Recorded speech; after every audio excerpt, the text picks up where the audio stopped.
Well, hi again, folks. We're back out here in the garden, and this time I've got Rowan-Drewitt with me, who I've known for must be 20 odd years now, and you've always been a rune master, but I've never actually seen your rune, so I thought it'd be a great thing to talk about. Sure. Because you've just got your latest piece of work out. That's right. Here, which is The Wrong Guide to the Astrology of the Runes by Rowan-Drewitt. So, we can have a chat. So, what made you write it to start with? What made you go? Right. Well, pen to paper. Well, it all started really with the lockdown, because we are in the year of 2020, 5 months in exile, so to speak, and all that. And about 10 years ago, I wrote a talk which I gave to many of the astrology groups around the northwest, called the Astrology of the Runes. And I thought, having completed my books about the stone circles of Cumbria, what could I write a book about? It would be a good opportunity to write a book because we were in this lockdown and we couldn't go anywhere or do anything. So I dug out my old script for the talk and I turned it into the book. Excellent, okay. I forgot to say that, not only do you do runes, you're also an astrologer, and you run the Northern Lights Astrology Club in Blackpool, don't you? Yes. We're at the Northern Lights Astrology Club. We were formed in 1992. Our president is the TV astrologer Russell Grant, and I'm the secretary, and we meet when we can, because we're out of the lockdown, on the first Tuesday of every month at the Blackpool Cricket Club, in a private room. So if anybody wants to join an astrology group, and they're up in the north, so the Northern Lights, those are the ones that go down the main street, aren't they, of Blackpool in the summer? Illumination. Or maybe not. Well, we were referring to the stars in this case of the Northern Hemisphere, but yes. Of course, So the runes and astrology do tie in together. In what way does that work then? Right. Well, well, I've been an astrologer now. I started astrology in 1991, so that's nearly 30 years. And also, in that time, I was friends with a couple of people who lived in Milton Keynes, and one of them read the runes. And when we went to stay with them, he read the runes for me, and I got very interested in this because I'd only been involved with tarot up until then. And then what happened then was, for my birthday, my then wife bought me a set of runes, which I've still got to this day. Those are they? Can we have a look at them? You certainly can. Oh, right, okay. So they're all the ceramics then? Yes, the runes have to be made out of any natural material. Okay. So I've seen runes made out of crystals, stones, wood, glass, steel. So plastic ones, no good. Plastic ones, it sort of goes against the essence of it, really. Now they came out of I've seen many runes on crosses and some really ancient sites. Yes. They're more or less Viking sites. So that's true.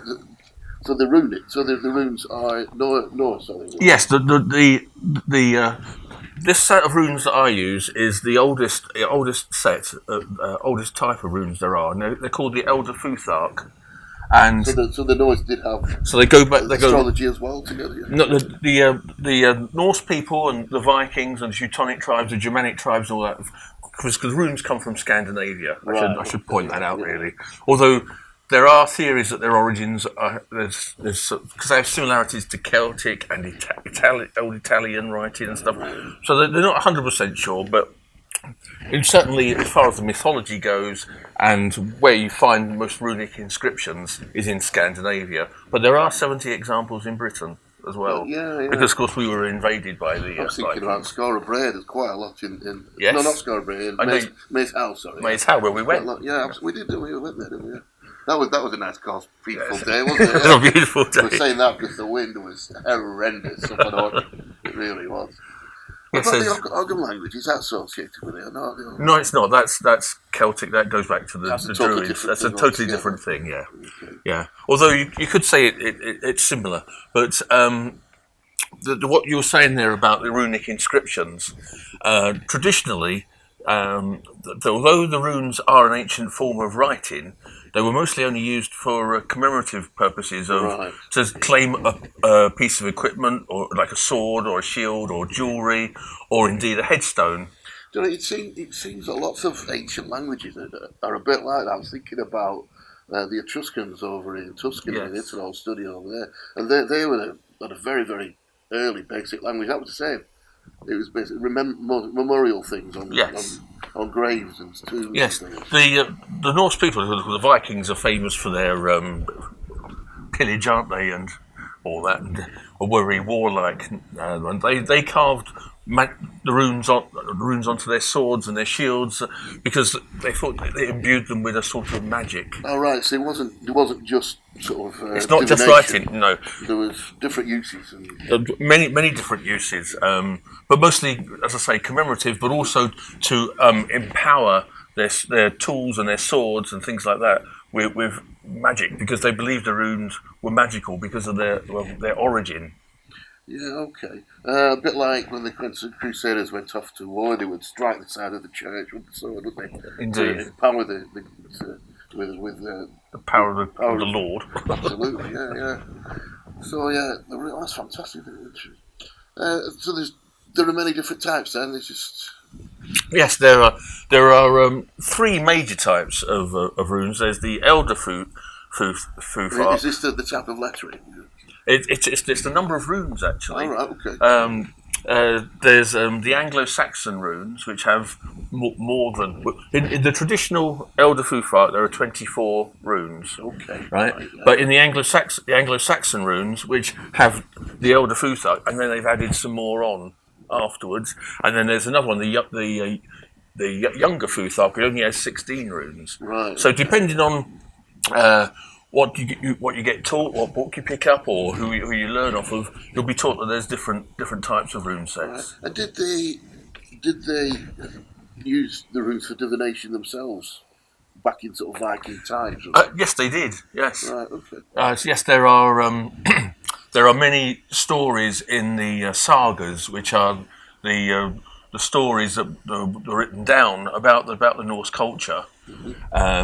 And in many cases, they talk about them using divination, and this is where we get a lot of our information about what the runes are about. And a lot of more information about the runes comes from about the 12th, 13th century, when Christian monks actually wrote down the meanings of the runes. Okay. And there are runic poems as well that describe what the runes are about. See, the Norse mythologies mixed in very much with the Christian mythology. Yes, well, of course, the Norse people didn't actually write things down. There was an oral tradition; things were passed on orally. However, the sagas, because they were retold so many times and through the generations, the stories were still around in the 12th century when people came to write them down. But by that time, of course, the Norse people have been Christianized. Right. So although the poems have a slight Christian taint to them, but you can still see the actual old pagan roots of them behind it. So I'm thinking about do you remember the tall cross in Gosforth? Oh, yes. And that's the different size, and that's got all the Norse archaeology, really, isn't it? Yes. Iconography. It's the pictures, but it's mixed in with Christian things as well. It is, yeah, and it's from the old Norse. I can't remember the name of the Norse sagas of the time, but it's absolutely fascinating. Yeah, there's a very famous one. Is the Hammerville? It's called, and that one mentions runes. That actually mentions runes in there. But also, there's a very famous casket called the Franks casket that is in the British Museum. Well, most of it is. There's one side of it missing.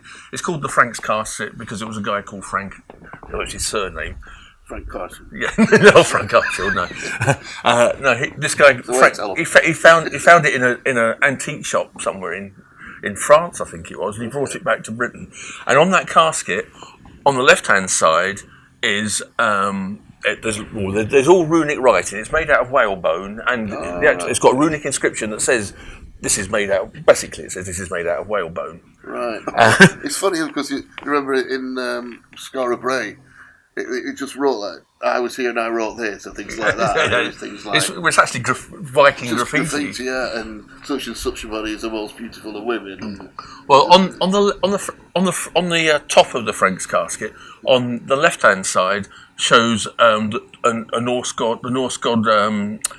I can't remember his name, but he equates to Vulcan. He's the blacksmith. Right. Yeah. And on the right side, it's the adoration of the Magi. So you've got the pagan and Christian on this one thing with a runic inscription. You can see a lot of that, can't you? I mean, what's the name of the guy who is right at the end, just before the Armageddon, which they have their own Armageddon. Yes, it's called Ragnarok. Ragnarok, yeah, and he comes to save the world just before Ragnarok.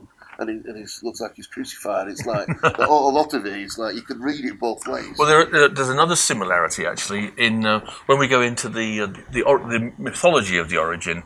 Archaeological evidence only takes us back to about the 3rd century.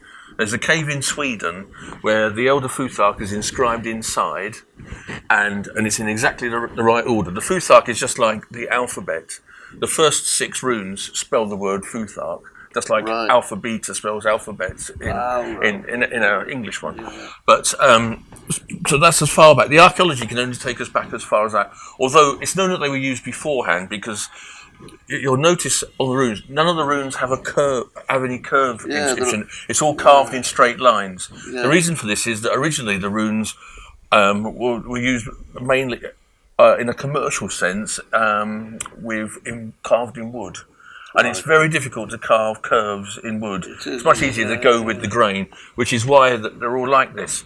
And although I say that they didn't use it in a common way, when it came to using it in the market, they did.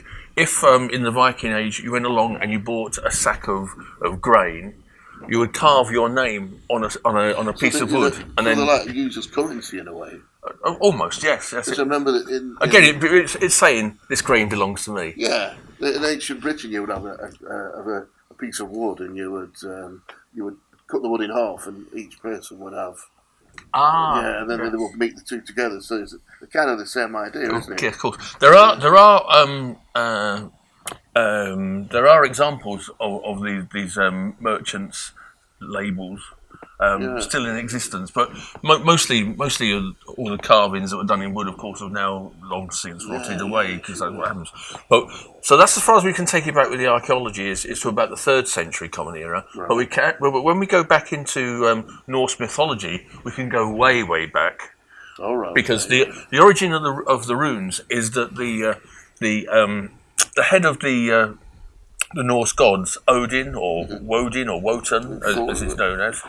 What he did, he hung himself from a tree for 9 days and 9 nights, pierced by a spear. And at the end of the 9 days, that's the Yggdrasil, yeah. Yes. Although some people, the poem just says he hung from a windswept tree, but it's been interpreted that he was talking about the Yggdrasil. But anyway, after the 9 days hanging upside down, pierced with a spear, he looks down and there are the runes, and he discovers the runes. He doesn't invent them. They have some sort of magical... It sounds like an initiation type of process. Yes. Where maybe in some way he deprived himself of... yes. And then he'd seen... This is a practice that still goes on in India to this day. Yeah. These wise men hang themselves and starve to get enlightenment. It's very common in the mystery traditions as well. Yes. So, and I think chambered tombs have a connection with that. I really do, because I think people may have been locked in one of those places for maybe 3 days and said they died, and then they would roll away the stone after 3 days and you'll be born again. Yeah. I think you could even base a religion on that if you worked on it. She certainly could. Well, a lot of scholars draw parallels. To be initiated, I was thinking, yeah. A lot of scholars draw parallels between Odin hanging himself on the tree, pierced by a spear, and Jesus being crucified with being pierced by a spear by the Romans. Of course, yeah. In that similar way, and of course. At the end of the 3 days, Jesus rises from the dead, doesn't he? So, yeah, exactly. Yeah. So it's a rebirth. That's the same as Odin was reborn, because he said once he reaches down and he picks up the runes, and he's suddenly full of energy So despite the fact that he's been hanging on a tree for 9 days and nights, he's now full of energy. Such is the magic that the runes were said to imbue one with. That's fascinating, isn't it? Fascinating how Christianity and the Norse. When you look at anything any pictures that have been carved or anything on crosses, it crosses over perfectly, doesn't it? Yes, it really is. And of course, Woden has even given his name to Wednesday, the day of the week. Oh, wow, okay. Well, in fact, all the days of the week are named after Norse gods, except Mars. No. Tuesday is named after the Norse god Tu, who was the god of war. He equates with Mars. Hence Mardi in French. Yeah, and Monday is named after the moon, and Sunday is named after the sun, and Saturday is named after Saturn.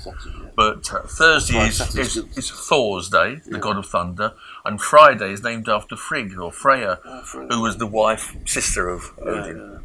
So we have an interesting. So you've got in the days of the week, you've actually got planets, i.e., astrology, and you've got the runes as well. So in the actual days of the week, we've got the meeting of the runes and astrology. I remember it's the Voluspa, that was it was tied into the Gosforth cross.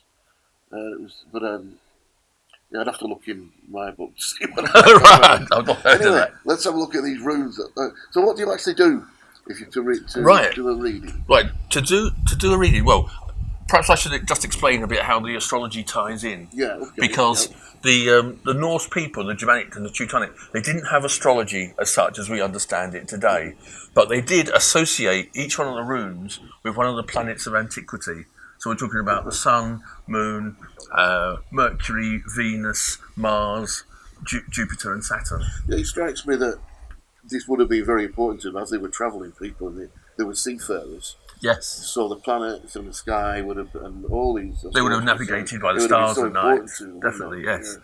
Well, if you know the meaning of each of the runes, and you also know the astrology of because each of those planets rules a sign of the zodiac. Right. So if you know your planets and your zodiac and your astrology, and you know the runes, you can bring the two together, which is what I've done in my book. And Mars rules Aries, doesn't it? Mars does rule Aries. Yeah. And traditionally it rules Scorpio as well, funnily enough. I've just done my reading of the Emperor cards. Yes. Well, if I put my glasses on, I can pull you out an Aries rune. Oh, great! Yeah, let's have a look. So. Let's have a look. There it is. Right. This one. See that? Yeah, so it's like a staple to one side. Can you get a ram's head out of that, you think? Or is it something just totally different thing? No, it's a totally different thing. What it is, this rune is the second rune in the Futhark, actually, and it's called just U-R, which is short for Uruk. Now, the Uruk was it's a beast. It is. Yeah. It's a giant cow that used to roam Europe. Yeah. It's now totally extinct. Yeah. But to give you an idea of the size of a Uruk, right? On that well-known program, Channel 4 Time Team, when they were in the Bristol Channel, they found an Uruk's tooth. Right. Because they did used to be in Britain, and this tooth was the size of a person's fist. Wow. So you can imagine how big scale the animal up. You don't want an Uruk coming at you. You don't want it. Well, what in the Norse initiation rite, a sort of rite of passage for a young man in a Viking culture was he had to take part in the hunting of an Uruk. Right. Okay. Right, and that hunting and going out and being a brave thing is associated with Aries. Yeah, and that's the ram. So it's. Kind of that's. Yeah, well, it's no coincidence that they call that weapon a battering ram. Right. Yeah. You know. So, and I must explain. Actually, of course, it has a name, right? It also has you can use it in a reading. It has a what's that word? A divinational thing. It also has a sort of common meaning, like I just said. It just means Uruk. Yeah. And it also is a letter as well, which it's the letter U. Which, if you turn it up the other way, it is the letter U. So that's why you get Futhark, you see, the U. So they've all got a way up, I think, because they all look like they could be either way. They can. Yeah, some of them can be reversed. As in a rune reading, they can be the right way up, or they can be reversed. And if they're reversed, they have the opposite meaning to what they mean the right way up. Right. But some of them, like this one, like Ing, for example, this one can't be reversed. It's the same whichever way, either way up. And there's quite a few that can't be reversed, and there are some that can. Yeah. Okay. So what do you actually do? You throw? Is it the person who is having the reading throws them, or do you throw them? No, there's many different ways you can do readings. They're called rune casts, right? And but the easiest one to do is a one rune reading, right? So what you do is you put all the runes in the bag. You can have them like dominoes and turn them all over the other way, but I prefer to have them in a bag. This nice runes bag. The rune bag, by the way, should be made out of a natural material as well. Originally, they came in a Hessian bag, but that wore out. That wore out with time. So I had to get another bag. And as I'm absolutely useless at any form of sewing or haberdashery, I prefer to buy the bag. So if we were doing a reading for myself and doing a one rune reading, you say a little prayer to Odin or to whatever religion, whatever. So is that asking a question? Yes. Yeah. The simplest thing, and this is what many rune masters do, is you ask how are things going to go of some sort. So you might like to say, I would like the runes to comment on the day ahead, and then you pull one rune out and you see what it is. And I mean, I wasn't asking that question, but if I was, this is a very nice rune. This is the rune Wyn, W-Y-N-N. That sounds good. Right? And it's the letter W, and it means joy. All right, have a joyful day. Yes, but it's actually, but it's the joy that comes from fulfilling a task. Okay. I like to think of it as the flag that they put in, the mountaineers put in the top of the mountain when they climb the mountain. It looks So like a flag, doesn't it? yeah, it is. So that's a good way of memorising it. And it's the joy that comes from hard work, from a task fulfilled. Okay. So it doesn't mean that money's going to fall from the sky and you're going to be happy. A reward for no, you've got to work for it. Yeah. Well, so this would be a day. This would be a day when I would go out and work hard for whatever I was trying to achieve. And it would all come together. And I know I would succeed. Yeah. So that's a nice thing to do. And you can ask that of any question like that, and that's the simplest form you can do. In fact, one rune master I know does draw a rune every morning and he says, I would like the runes to comment on the day ahead. And if he gets a bad one, he just stays in bed. There's the one that says you will stay in bed today. There's one. There's Is, which is just a straight line down, and it means ice. And ice doesn't move, does it? So you're just going to stay. So you're just going to have a solid sort of unmovable day. Yes. The next reading you can do is a 3 rune reading, past, present, and future. Right. Okay. So you ask, I mean, I have to stress the runes are not a toy or a fad or a game or anything like that. The Norse people lived a very harsh life. One failed harvest and they could starve. Absolutely. So when you approach the runes, you have to approach them with something that is really troubling you, and you don't ask. The expression "ask a silly question, get a silly answer," right? That's what the runes will do. You have to ask something that you sincerely is troubling you at the moment, or something that you really want to know about, like will my car pass its MOT or something, or because it costs a lot of money, and if you haven't, etc. Or you can ask it, will she say yes if I propose to her? You can ask whatever you want, and the simple one is past, present, future. So the first rune will tell you what's brought you where you are now, what's happened, and the querent, who is the person asking the question, will normally recognise that as the case. Yeah. And then you have the present, what the current situation is, and then the outcome, which is the future. And then also what happens is, as you start reading across the runes, you get a picture of how it's going. You get a flow. Right, there tends to be a storyline. Yeah. It tends to flow across. So even when you get to the end, you can go back and you can see how it all comes together. Yeah. And if you're doing it one-to-one with the querent, normally they can understand it. Yeah. And also, of course... So as you interpret it, they will say, yes. oh, yeah, that's it. Also, another thing that I do is the person doesn't have to tell me the question. Mm-hmm. You can do a blind reading. You can read it blind, and then normally afterwards, then they'll tell you what the question was. Okay. So some people like to do it that way. Another thing that happens is often people say, "Oh, will you do a rune reading for me?" And I hand them the runes, and they can't think of what to ask because it's like, it's too important. So I always just say, "Well, just ask, what do I need to know?"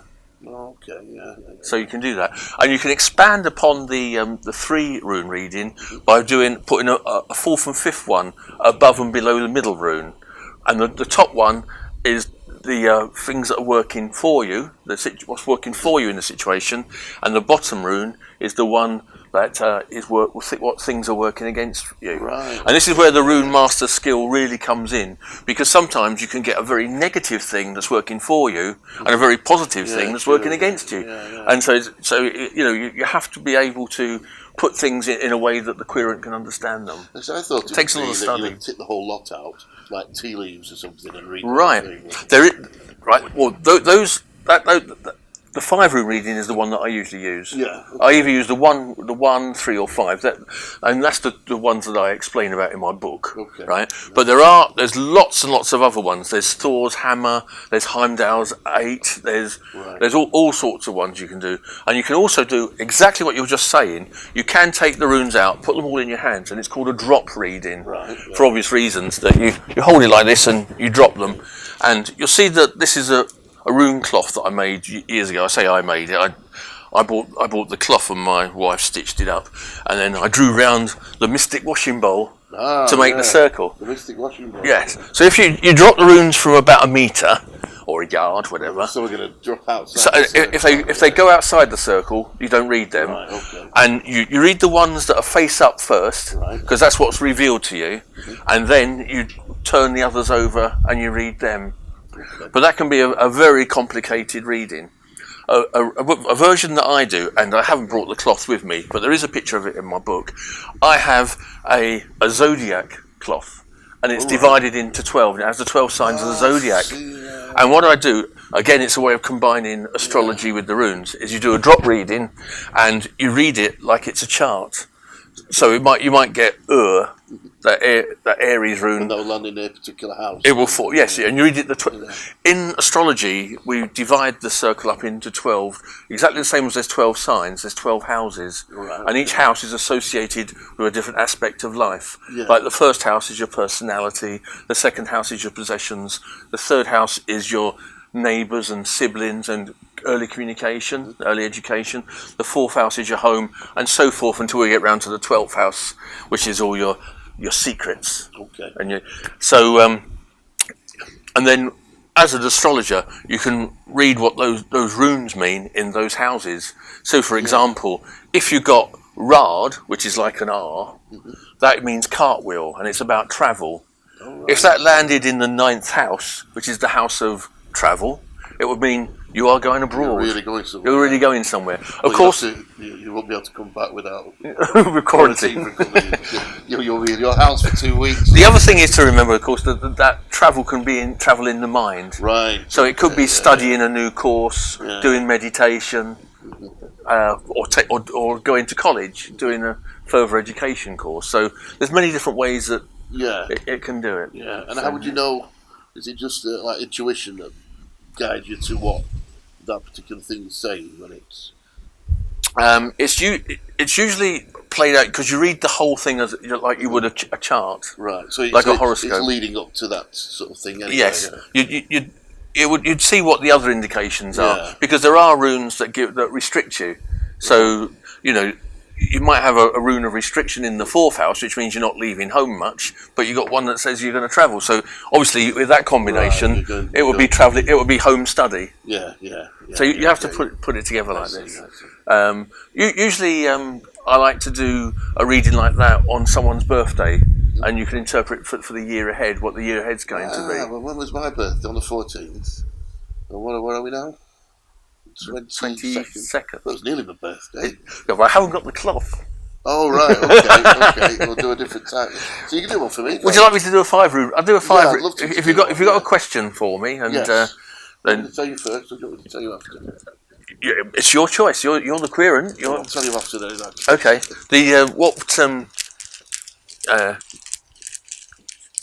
The way in which it works is that the querent is paying for the service. I've got to pay you? No, you haven't. You give me a fee. You just paid me. Yourself.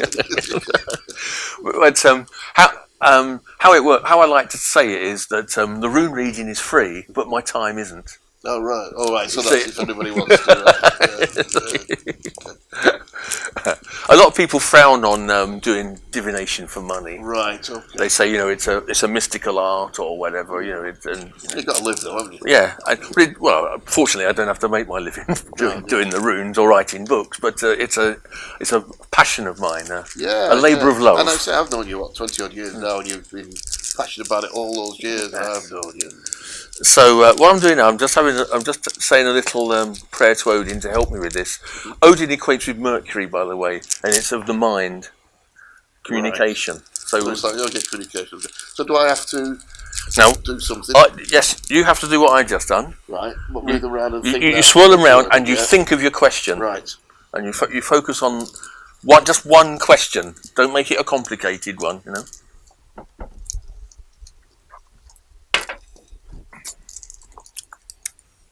There you go. Thank you very much. Now you have to draw out 5 runes one at a time. Right. And put them on there. No, I'll deal with it. Give them in my hand. Just put it in my hand. Okay. Right. So that's the first one. That's the past. Okay. With regard to this question. That's the present with regard to this question. And that's the outcome. 2 more. 2 more. Yeah. This is what's working for you. And this is what's working against you. Okay, so we don't need the other runes now. So what we do is we turn over the first 3 runes one at a time. Right. Okay, so we turn over the first one. Now this rune is Hagel. Okay. Right, and it means hail. Right, as in ice that falls from the sky, hailstones. Oh, right. Right, and this is a Scorpio rune. But this is the past, is it?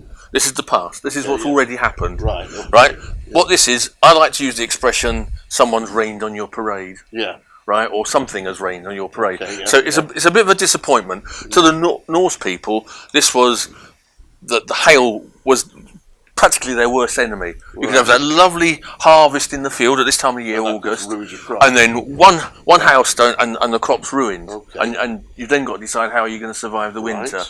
Which animals are going to live? Which ones you're going to live off? This sort of thing. Okay. So in terms of modern thing, this can just be some disappointment. And being that as I know you, and obviously you run a travel you've got business. It straight away. You got me too well. That was a question, yeah. Right. Well. Obviously, this shows that you've been restricted and you couldn't do any tours this year so far. We're only just starting, aren't we now? So that's the disappointment. But that's in the past. Yes. Which of course it is. Well, that's good. Because we're going touring tomorrow, aren't we? We are. Yeah. So, we are. Right. This is the present. Okay. Right. This rune is answer. Okay. Right. It equates to your letter A.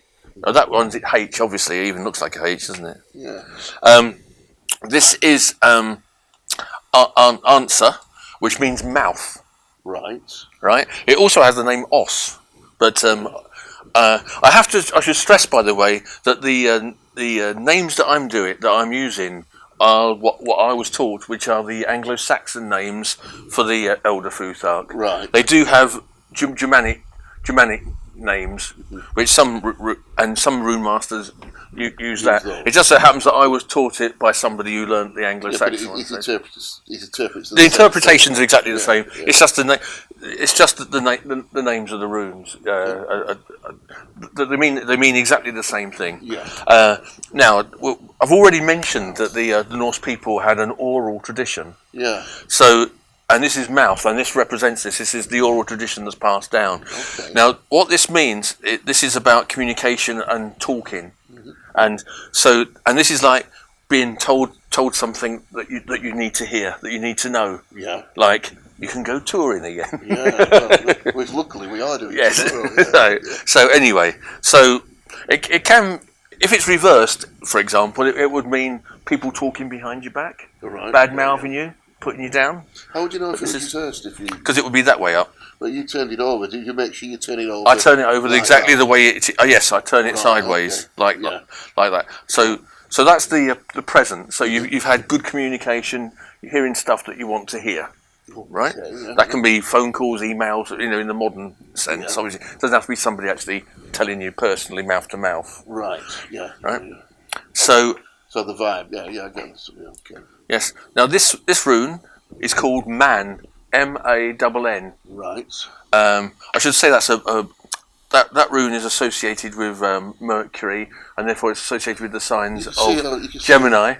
You can see how they associated with Mercury with it being the mouth. Yes. The message of the gods. Exactly. Yeah. Yes. This is how it all fits together so easily. Yeah. Because it's associated with Mercury. Mercury rules the signs of Gemini, which is more about communication, and Virgo, which is more about thinking and worrying. Right. Okay. And service and that sort of thing. It fits in with both, actually. This rune is the outcome, and this is Man, right? As in it's two ends, MANN. Unfortunately, we can't go to the Isle of Man at the moment. We can't go to the Isle of Man. We did go last year, though, didn't we? Yeah, we're going next year as well. Yeah. Hopefully. So, you can interpret it. It looks like two people kissing, if you like. I don't know. All right, yeah. That's just my own interpretation of it, but you just have to learn them what they are, because some of them do look like what they're meant to be and some don't. But in terms of what this one is, this is an Aquarian rune. This is the Brotherhood of Man. So this shows as the outcome of groups of people coming together in harmony. Ah. Well, that sounds like touring, doesn't it? It does sound like touring, doesn't it? We didn't fix this, honestly. Fine. I'm still not sure how the middle one fits in. The verbal communication. Right. It's advertising. It's communication of all sorts. So maybe the advertising is coming off. Yes. Or the emails are and you're going to get some groups together. Excellent. Yeah. Well, that's really good. So that makes a lot of sense. So that's a happy outcome. Yeah. So next come the what's working for you and what's working against you, right. And we turn these two over at the same time. Okay. So this is Is. Okay. Right. This is Ice, the one that I talked to you about just now. Yeah. About if he draws this one out, this one means do nothing. Yeah. Right. Yeah, it's like the ice. The ice. It can't move. It's frozen. Is that against me or for me? This is for you. Oh right. So it actually looks now we can start to see how the story unfolds. Okay. That this restriction that you've had, because these two runes are both Scorpio runes, so there's a sort of connection between them to some degree. Because this is hailstones and this is ice, and hailstones are made of ice. Yeah, so you see there's and if you don't know, Scorpio is the fixed water sign. And fixed water is ice. Yeah. So you can see how the astrology comes together. Yes. But so what's this implying is that this restriction and this holding back that you've had and this disappointment that you've had of this year so far is actually going to work for you in the long run, because it will bring in people together. That could happen, couldn't it? Yeah. Because if people have been stuck. Everyone's been stuck. Now they want to go. They want to go, yeah. And they can't go abroad because they're going to get quarantined. Unfortunately. All the airlines and all that are inflating the prices and everything. So so it looks like this disappointment and this restriction is actually going to, in the long run, is going to work out for you. Wow, that's amazing, isn't it? Yes. Now, what's working against you? This rune is Th, and it means thorn. Right in your side. And it's reversed. Oh, right. Now, is it? It is, yeah, it should be that way. Oh, see, because the line at the one side is... that line is... This is the thorn, and you think, oh, thorny problem and all that. But it's not actually like that. If you think of roses and the rose bush, then the thorns protect the rose from being eaten by animals and being attacked, you know? And also, it also means torch, right? Right. And also ken, right? As in the Scottish word ken. I ken. Yeah, do you ken John Peel? I can understand. Do you know? You know. Right? Ken. Do you ken? Yeah. Do you ken? You know. I won't do a Scottish accent, obviously, but and it's reversed. So what's working against you is, at the moment, you can't see the light at the end of the tunnel. Right. This is the torch that lights the way. That leads. That's the problem everybody's got at the moment, isn't it? Yes. Nobody knows what the outcome is. How long is this going to go on? Yeah, all that. All these restrictions and lockdowns and all that. So that's what's working against you is you don't know when this can take place. When you'll be free to go to Malta and France and all those other foreign places. And Sardinia. And Sardinia, indeed, because you go to all these places, don't you, on your tours, and you can't at the moment, which is shown in the reading. And we've just see it's a little bit windy out here today, but anyway. That is fascinating. It makes a lot of sense. So now I can ask you what the question was. Well, you already know. You answered it. There you go. So that's basically, and those are that's the reading that I do, because I find the more you use, the more complicated it gets, and you start talking yourself into sort of corners and around in circles. But that's pretty straightforward. I mean, we've had problems. The tours have not been able to, megalithic tours have not been able to go. What was the middle? One was communication. I've been, but you have been communicating with everybody, haven't you, at present? I'll tell you what, as well. I mean, the YouTube channel. Yes. Because is doing really well, and so that is massive communication, isn't it? It is. Because we're doing that right now, this second. That's it. We're doing that. We are doing that. Right. It's in the present. You get more present than that, could you? Right, and what are we doing? We're talking face to face, mouth to mouth, aren't we? And this is going to go out to hundreds of people, not thousands of people. Yeah. And so it looks like Megalithic Tours is back on the road, folks. Yes. Yeah, that is wonderful news. Excellent. Oh, that's fantastic. And that's a simple way how you can consult the runes, and that's why they're still around now after thousands of years. Yeah, because it's wonderful. I mean, obviously you need somebody who knows how to read them in depth, because nobody would understand that, would they? I think even if you had a book, you would struggle to. Yes. Does this tell you how to actually do it? Yes. In my book, there is an explanation of every rune. Right. Right. Or I should add that there is in the early in the 20th century, with the coming of the Golden Dawn and other magical sects, or whatever you want to call them, like the Society of Inner Light, the Philosophical Society, or the Theosophical Society, that a 25th rune was added, and it's a blank rune. It has no marking on it, and it's called Weird, WYRD. Right. And a lot of rune masters don't use that rune, right? However, when I studied the astrology of it, when I associated each rune through its association with a planet and the sign that planet rules, when I drew upon that information, I found that there was no rune that represents the sign of Pisces. Right. All right. Right. There's no rune that has any interpretation that's even close to what Pisces is, and Weird is absolutely spot on what Pisces is about. And appropriately, Weird is the last rune in the Futhark. Well, it's the last rune in the set, in the order of them, and Pisces is the last sign of the zodiac. Isn't that weird? So there's a bit of a thing there. So I'm happy to use it, and what I will do, part of what I was using then, is some of the knowledge of what those planets and those signs are about. Yeah. You see. So can you do the runes read if you're not an astrologer? You can indeed. Most rune masters have no knowledge of astrology bar, they might know the 12 signs or a basic thing of that. But it must add to your interpretation. It gives it a greater depth. Yeah. That's the idea of the book is for people that are familiar with the runes will be able to give more depth to their readings through the knowledge of astrology that's built into the book, right? Okay, yeah. And astrologers will be able to take up the runes and understand them a lot quicker and easier because they always half know what they mean from knowing the planet and the signs and knowing that. I mean, I have to say, it does take a long time just to learn the runes on their own, even without the astrology. Yeah, there's a lot of different interpretations for. How many did you say there were? 15, was it? There's 25. There's 25 runes. 25. So you got to learn. And of course, some of them are reversed as well. Of course. So you've got about 35, 40. That's a lot to remember. It's a lot to remember, but it's not as much as the tarot, when there's 78 cards, which can be reversed as well. So that there is that. There is that. Also, I should say that the runes also.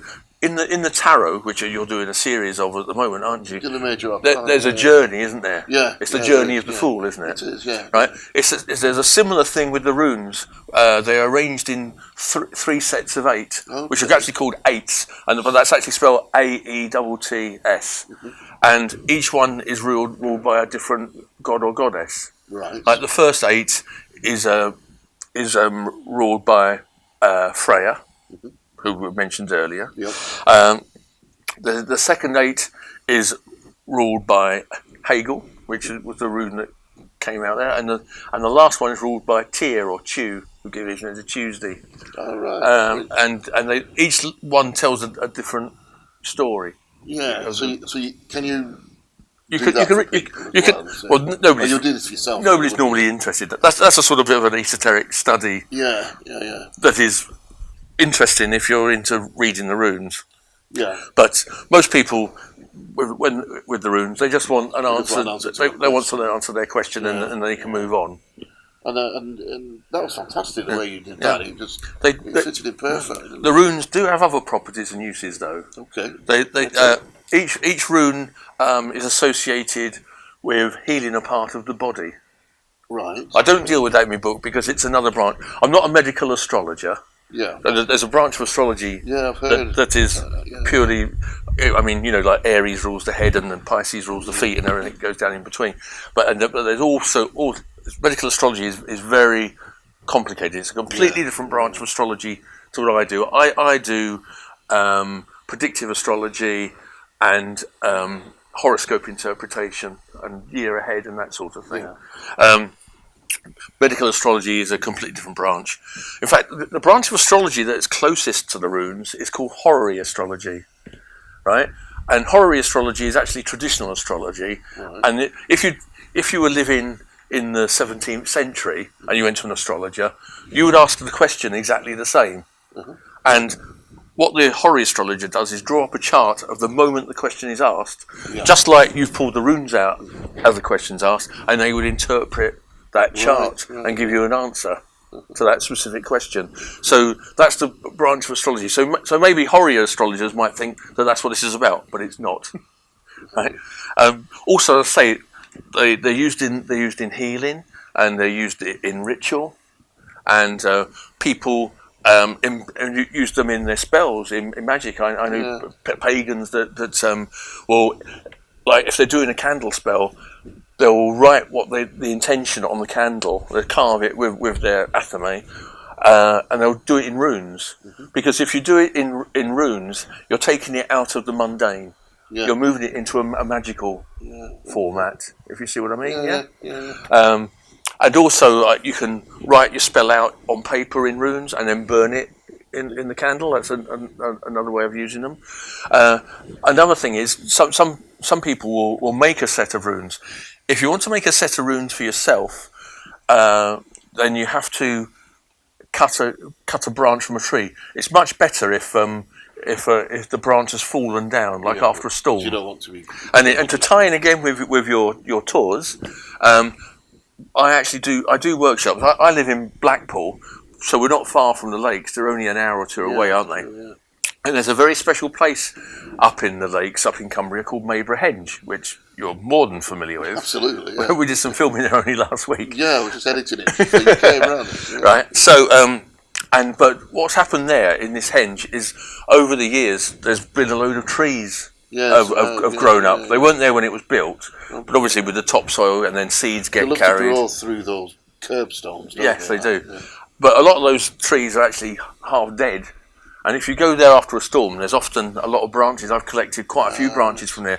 So I do like the idea of collecting the branches from a magical site, you know, a mythic, you know. And then you can carve those yourself. Yes, what you do is you saw up 25 out of the one branch, and then you can mark them on, you can carve them, you can either draw them on with a pencil, you can carve them.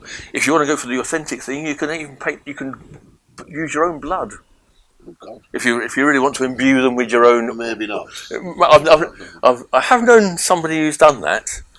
I did do a workshop in London. That's going a little bit too far. I did a workshop in London at a pagan conference, and there were 50 people there. What I do? Obviously, I can't have 50 people making 25 runes. That's that. So what you do is, what I will do, if I've got an hour's workshop or a couple of hours, depending on the venue and whether it's a moot or a conference or whatever, or private lessons, is I will get them to make one rune, right? And it's called a runic talisman. Right. And what you do is there's an interpretation for each rune for what you want to achieve. Like, if you want to put things on hold, you'd use ice. It's like something you want to do.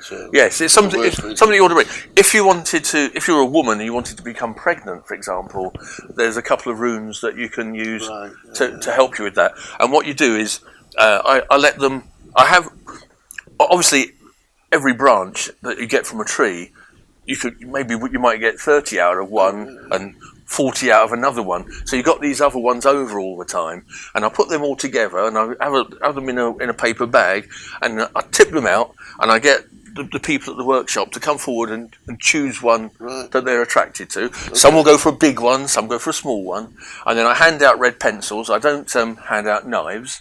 I did it when I was doing that one with 50 people. One person did get a knife out and started, and it was like health and safety.